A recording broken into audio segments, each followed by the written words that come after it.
1500 அதிகாரிகளை இந்தியாவுக்கு அனுப்பி பயிற்சி அளிக்க இணக்கம். இந்திய விஜயம் குறித்து ஜனாதிபதி அனுரகுமார திசாநாயக்க என்பது இன்றைய வீரகேசரியின் தலைப்பாக இருப்பதை நாங்கள் காணலாம். அதில் சொல்லப்பட்ட விடயங்களை இப்போது நாங்கள் விரிவாக பார்க்கக்கூடியதாக இருக்கும். அரசு நிறுவனம் ஒன்றில் நியாயமான சேவையை பெற்றுக்கொள்ள முடியும் என்று மக்களுக்கு சிறிதும் நம்பிக்கை இல்லை. அரசாங்கம் என்ற வகையில் முழு கட்டமைப்பும் சரிவை கண்டிருக்கிறது. மக்கள் ஆணையின் எதிர்பார்ப்புகளுக்கு அரசியல் அதிகாரம் மட்டுமல்ல, அரசு சேவையும் பொறுப்பு கூற வேண்டும்.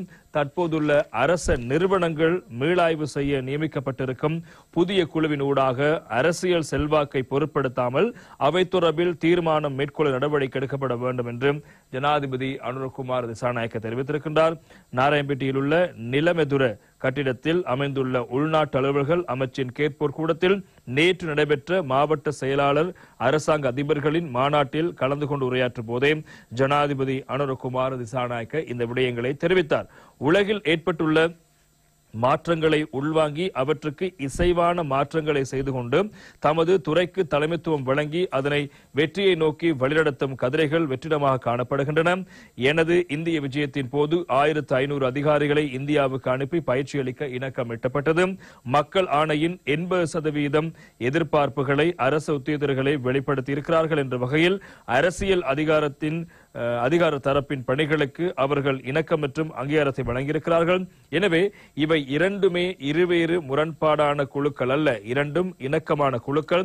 அதன்படி அரசியல் அதிகாரம் மற்றும் பொது சேவையின் எதிர்பார்ப்புகள் மற்றும் இலக்குகள் சமநிலையானவாக காணப்படுவதை கடந்த மக்கள் ஆணை வெளிப்படுத்தி இருப்பதனால் இரு தரப்பினராலும் ஒப்புக்கொள்ளப்பட்ட பணியே எம்முன் இருக்கிறது.